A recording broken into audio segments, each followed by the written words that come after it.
Student, इससे पहले हमने साइकिल की सवारी की आपको एक वीडियो भेजी थी। उम्मीद है वो आपने सुन ली होगी और उसमें आपने लेखक के जो हास्यास्पद तरीके से उन्होंने साइकिल चलाने की जो प्रक्रिया है उसको उन्होंने उसमें लिखा है।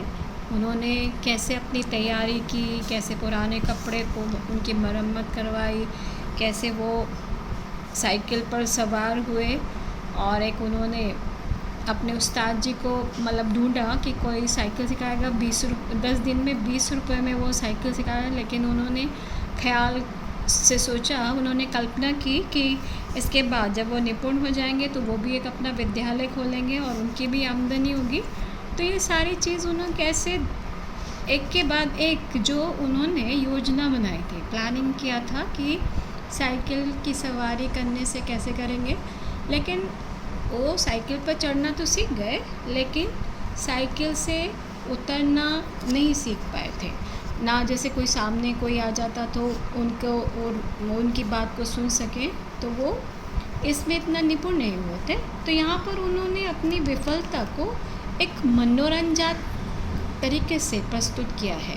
लेकिन हमें यही नहीं कि हमें विफल होकर अपने जीवन में वहीं रुक जाना चाहिए, बल्कि हमें और दूसरा अवसर प्रदान करना चाहिए और कड़ी मेहनत करनी चाहिए ताकि हम उसमें सफलता को प्राप्त कर सकें। जैसे कि मैरी कॉम ने लिखा है, हार मत मानो, अगला मौका अवश्य आता है।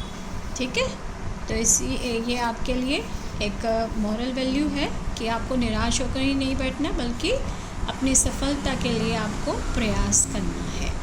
तो ये आपके चैप्टर की क्या थी, समरी थी। अब जो इसमें मुश्किल यानी कठिन शब्द आए हैं, अब उनको कर लेते हैं। प्रारब्ध यानी भाग्य, किस्मत। रोषपूर्ण यानी गुस्से से, रोषपूर्ण गुस्से से। गुर युक्ति, उपाय।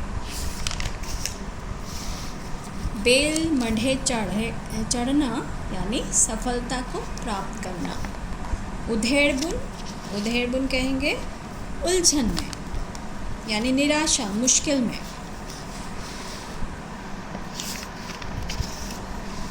सिर मुंडाते ही ओले पड़ना यानी काम शुरू होने से पहले उसमें विघ्न आ जाना, मुश्किल आ जाना। मार लिया मैदान यानी सफलता को प्राप्त करना।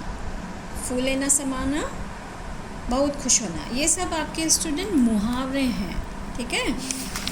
अल्टीमेटम यानी चेतावनी। हाथ पांव फूलना यानी किसी भी कार्य को देखकर भय के कारण शरीर पर नियंत्रण ना होना। निरस्त होना, निरुत्तर होना। तो ये सब आपके क्या थे, कठिन शब्द थे। इनको आप तैयार करेंगे क्वेश्चन आंसर्स। किसको देखकर लेखक के मन में साइकिल चलाना सीखने का विचार आया? अपने बेटे को देखकर लेखक के मन में साइकिल चलाने का विचार अपने बेटे को देखकर आया। ठीक है। लेखक ने किसके सामने अपने फटे पुराने कपड़े मरम्मत के लिए रख दिए? लेखक ने अपने फटे पुराने कपड़े अपनी श्रीमती जी के सामने मरम्मत के लिए रख दिए। लेखक ने जंबक के 2 डिब्बे क्यों खरीदे? लेखक ने जंबक के 2 डिब्बे इसलिए खरीदे कि चोट लगने पर उसका उसी समय इलाज किया जा सके। वह कौन व्यक्ति था जो लेखक को साइकिल चलाना सिखाने के लिए उस्ताद ढूंढ कर लाया? लेखक को साइकिल सिखाने के लिए लक्ष्मी नारायण तिवारी जी उस्ताद ढूंढ कर लाए। ठीक है। अब इसमें जो आपके लिखित प्रश्न हैं ये आपको आपकी फेयर नोटबुक में करने हैं। बाकी जो ये मौखिक प्रश्न हैं वो आप अपनी बुक में ही मार्क करके लिख लेंगे। ठीक है। लेखक के मन में कलयुग की किन 2 विद्याओं के प्रति ये धारणा बैठ गई थी कि वे उनके भाग्य में नहीं लिखी हैं?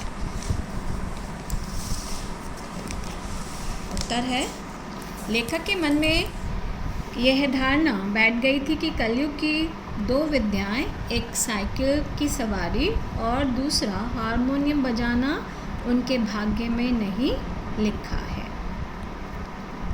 सेकंड प्रश्न, लेखक ने क्या सोचकर साइकिल चलाना बहुत सरल काम समझ लिया था?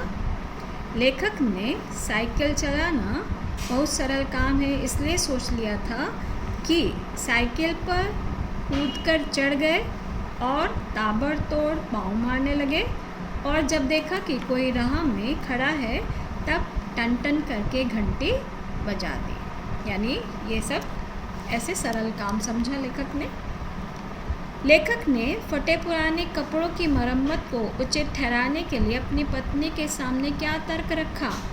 लेखक ने अपनी पत्नी के सामने यह तर्क रखा कि जब साइकिल चलाएंगे तो एक दो बार गिरेंगे और गिरने से कपड़े फटेंगे। जो मूर्ख हैं वे नए कपड़ों का नुकसान कर बैठते हैं। जो बुद्धिमान हैं वे पुराने कपड़ों से ही काम चलाते हैं। ठीक है। लेखक ने साइकिल चलाना सीखने के लिए लॉरेंस बाग का मैदान ही क्यों चुना? लेखक ने साइकिल चलाने के लिए या साइकिल चलाने को सीखने के लिए लॉरेंस बाग का मैदान इसलिए चुना कि वहाँ एक तो नरम भूमि है, चोट कम लगेगी और दूसरा वहाँ कोई देखेगा नहीं। ठीक है, उम्मीद है आपको समझ आ गया होगा। इसी के साथ हम विदा लेते हैं। धन्यवाद।